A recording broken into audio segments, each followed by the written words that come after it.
L'on vous insulte pour le nom du Christ. Heureux êtes-vous. L'Esprit de Dieu repose sur vous.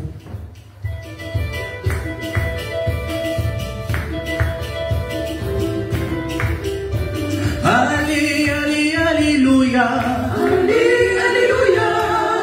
Alléluia. Alléluia. Alléluia.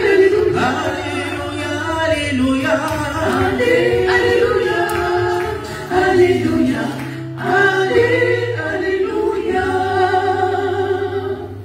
Le Seigneur soit avec vous. Et avec votre esprit. Évangile de Jésus-Christ selon saint Matthieu. Gloire à toi, Seigneur. Matthieu chapitre 10, versets 24 à 33. Veuillez vous asseoir.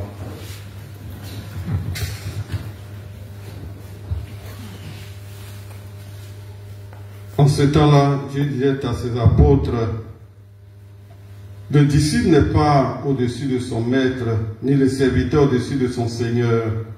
Il suffit que le disciple soit comme son maître et le serviteur comme son Seigneur.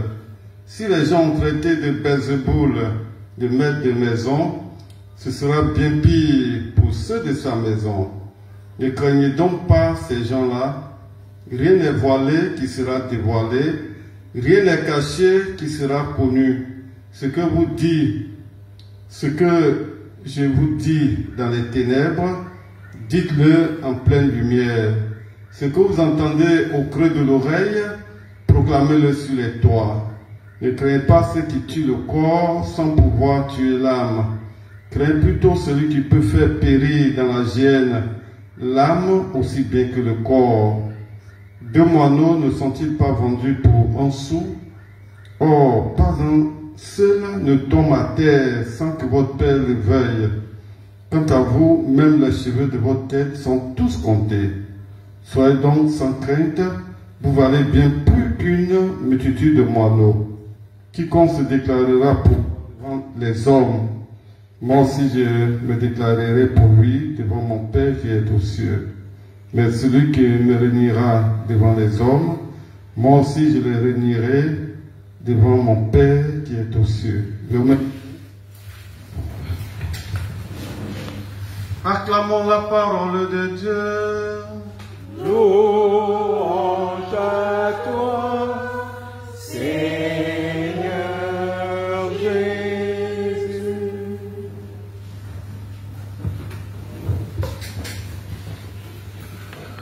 Frères et sœurs, vous êtes venus très nombreux et le ciel est très joyeux pour le nombre que vous êtes. Alors, mes frères, mes sœurs, c'est bien de se réconcilier. C'est très important.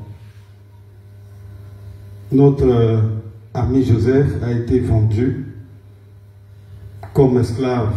Il pouvait être tué, mais la grâce de Dieu était avec lui. Et grâce à lui, ses parents étaient épargnés de quoi? De la famille. Très bien, très bien. Alors, il leur a pardonné. Tout homme doit se réconcilier avant de partir.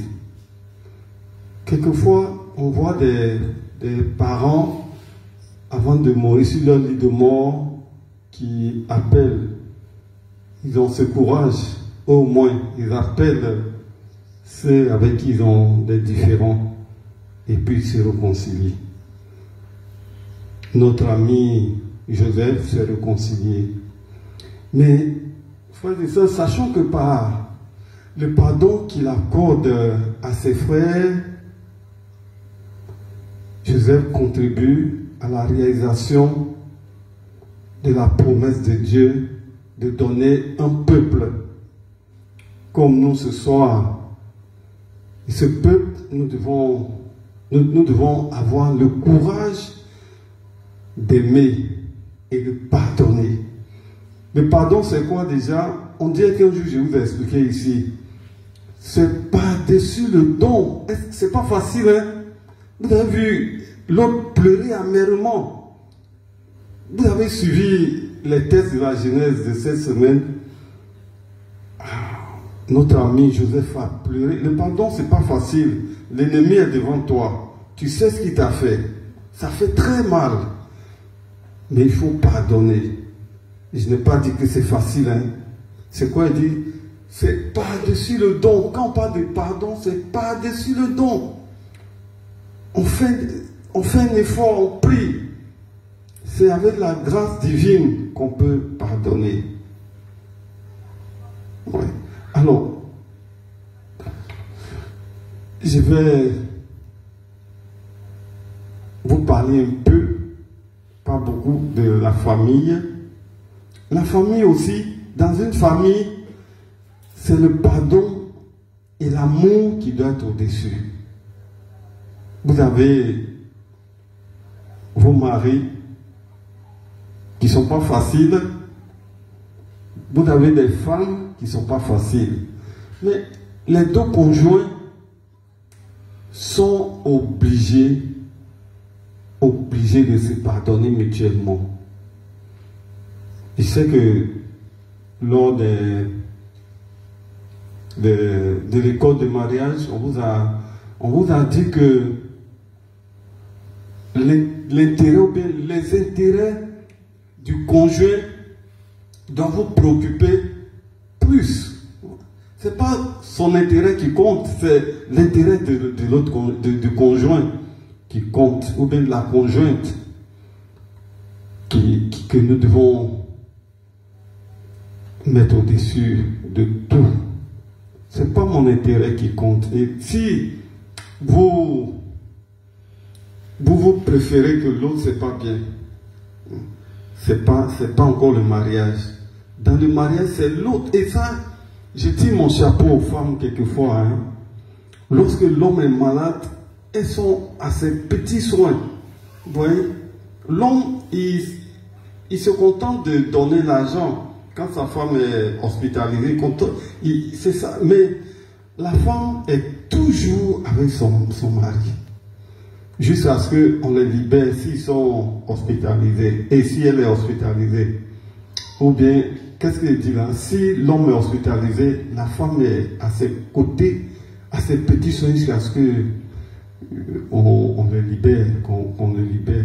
Mais en fait, il ne sait pas, le malade, celle qu'on libère, c'est celle qui est à ses côtés, qui a ses petits soins qu'on libère. Alors, vous êtes le socle, quand on parle de la famille, vous êtes le socle d'humanité, de toute l'humanité. Malheureusement, aujourd'hui, il y a un autre phénomène en Côte d'Ivoire qui fait que on ne fait pas trop attention à l'enfant. On donne tout pour son éducation, sa santé, son éducation, tout. On met le paquet. Mais on est absent. C'est la nounou qui va s'occuper de l'enfant. Elle n'a pas encore fini de s'éduquer, ou bien du moins on n'a pas fini de l'éduquer. Mais est-ce qu'elle peut éduquer convenablement vos enfants? Non. Ça fait, on est préoccupé par l'argent si bien que, par le bien matériel si bien que des enfants là sont laissés à eux-mêmes. Parce que une servante ne peut pas, une nounou ne peut pas prendre votre place. Mais les enfants ont besoin de papa. Les enfants ont besoin de maman. Oui. Je vais pas, comme je vous le dis, là, ce ne serait pas trop long, mais mes chers amis, la famille, prenons l'exemple de Marie-Mère de la Charité chrétienne et son époux Joseph. Très attentionné pour qui? Pour Jésus. Jésus, malheureusement, c'est des êtres humains. Ils ont perdu de vue leur fils lors du grand pèlerinage à Jérusalem. Mais ils ont pris combien de jours pour le chercher? Ils l'ont retrouvé au bout de combien de temps? 3 jours, mes chers amis. 3 jours. Ils n'avaient pas le cœur en paix. Ils n'avaient pas le cœur en paix. Alors, il faut, vos familles, l'éducation sur tous les plans des enfants doivent être assurés. Vous devez assurer l'éducation des enfants. Surtout quand ils viennent ici à l'oratoire, que je suis là, je suis très fier. C'est eux qui vont nous relayer. Et puis ils sont modèles. Ils sont modèles pour leurs amis. Ils sont modèles. Alors, ne confiez pas tout le temps des enfants aux nounous. Les filles, les garçons, ils doivent être vos complices. Vos complices. Il faut être ouvert à vos enfants. Il faut être ouvert. Il faut être sévère par moment. On dit, c'est bon, on dit, il y a une expression qui dit un bras de fer dans un gant de vélo. Voilà. Dans un gant de vélo. Mais il faut être très, très, très ouvert aux enfants. Il faudrait que vous soyez des complices. Parce que tout ce qu'ils vont voir là, ils vont venir vous rapporter. Et ça, il y a une dame qui me disait qu'à l'école, on a proposé la drogue à sa fille. Mais comme les deux sont complices, elle est venue d'abord demander l'avis de sa mère. Et sa mère a su la dissuader, mes chers amis.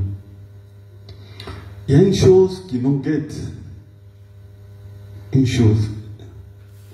La rue. Quand vous démissionnez, la rue est le plus grand professeur du monde. Le plus grand enseignant du monde. Est-ce que vous connaissez la rue? Ah, les enfants aiment faire tout ce qu'ils voient. C'est ça. Mais une fois que vous ne démissionnez pas, vous êtes avec eux, vous êtes des complices, sachez que vous allez réussir leur éducation chrétienne. Vous allez réussir, pas seulement l'éducation chrétienne, vous allez réussir leur éducation. Très important. Il y a parmi vous des gens qui sont à la recherche de prêtres charismatiques. Je sais de quoi je parle. Il y a des gens qui sont... Il n'y a pas de prêtres charismatiques. Il y a des prêtres qui exercent. Comment on appelle ça? Ces prières-là. Enfin, voilà. Qui exercent. Mais tout prêtre, et même tout chrétien bien engagé, je ne l'apprends pas, mais je vous le dis, tout prêtre, tout chrétien bien engagé, est assisté par le Christ. Si vous voulez, prenez Matthieu, le dernier chapitre 28. Je suis avec vous tous les jours jusqu'à la fin des temps. Je suis avec vous tous les jours jusqu'à la fin des temps. C'est vrai que beaucoup de chrétiens se sous-estiment. Et c'est pareil pour les prêtres aussi. Les prêtres se sous-estiment. Beaucoup de prêtres se sous-estiment. Bon, en guillemets, en parenthèse, ils se sous-estiment. Mais, mes chers amis, dans les difficultés, n'allez pas voir d'autres personnes. Si vous avez des enfants canailles, venez voir un prêtre. Venez voir un prêtre.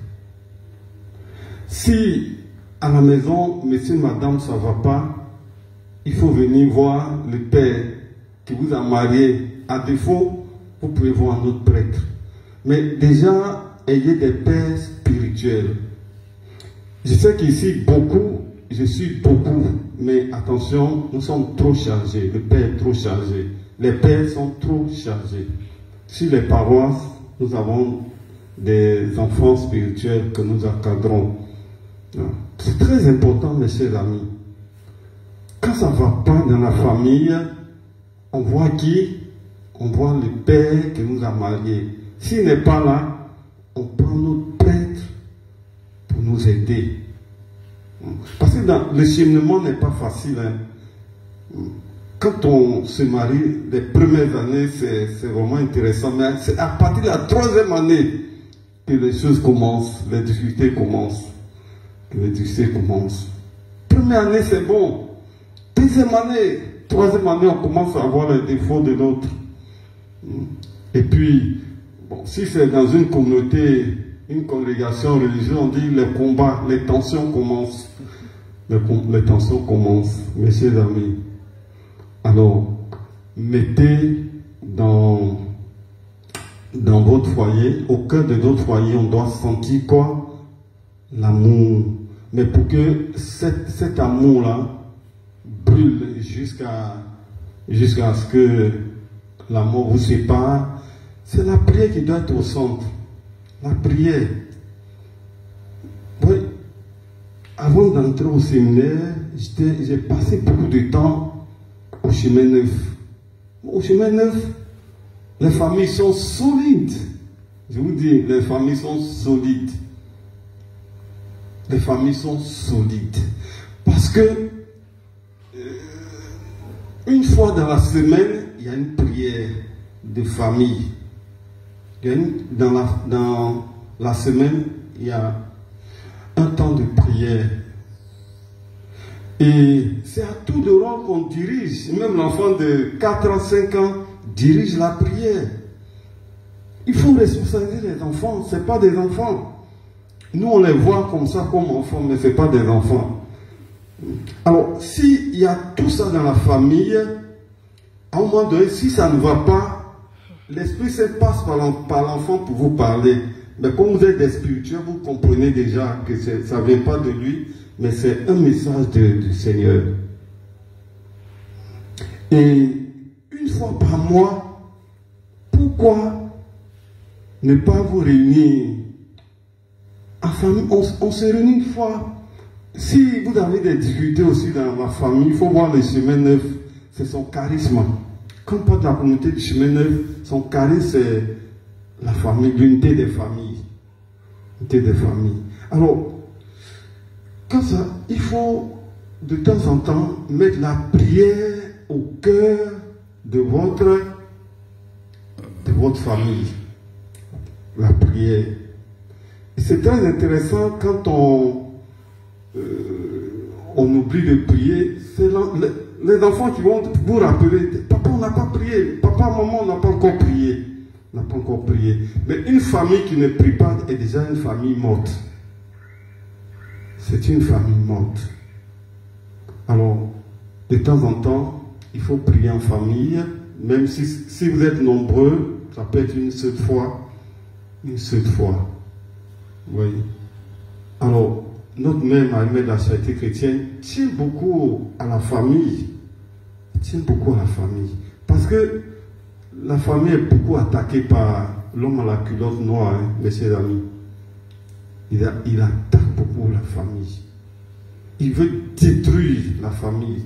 Ouais, il y a des gens, des hommes, je vous interpelle, hein, les femmes, vous êtes peut-être vous êtes une matière qu'on appelle astrologie. Vous êtes difficile à étudier. Il y a des hommes même qui ne s'engagent pas. Hein. Ils ne s'engagent pas. Oui, ils ne s'engagent pas. Il dit, j'étudie, on s'étudie d'abord. C'est pas on, c'est lui qui étudie.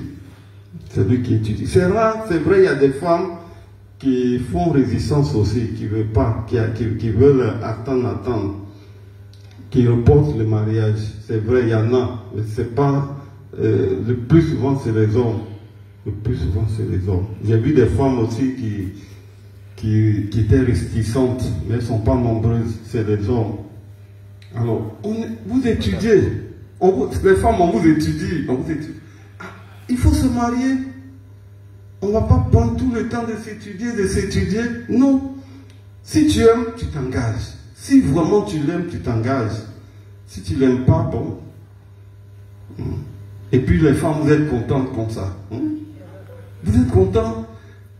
À un moment donné, il faut dire non, tu as trop mis du temps. Oui. On va sortir, on va s'étudier. C'est pas on. Je vais étudier, c'est les hommes qui étudient. que tu dis c'est pas la femme.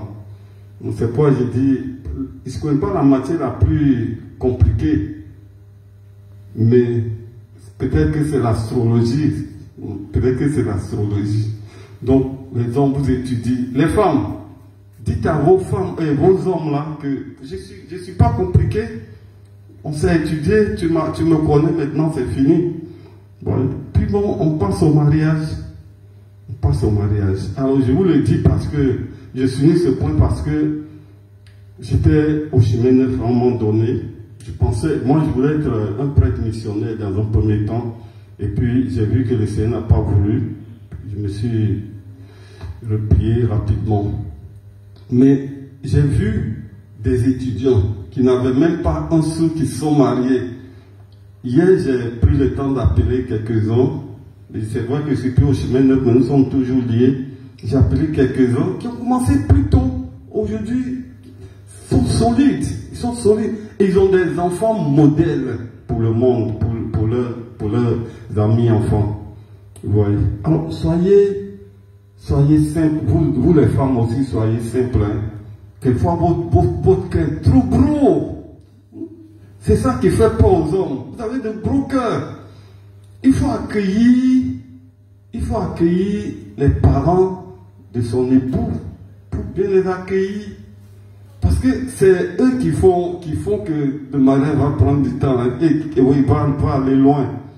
Si vous aimez les parents de vos époux là, le mariage va aller vite et puis ça sera plus solide.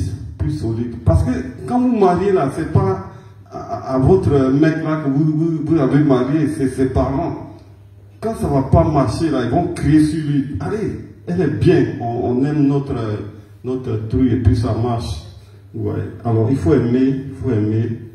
Mais d'abord, dans un premier temps, il faut mettre l'amour et puis la prière en jeu. Les deux éléments vont vous permettre de vous épanouir, d'avoir un bon foyer jusqu'à la fin de votre vie.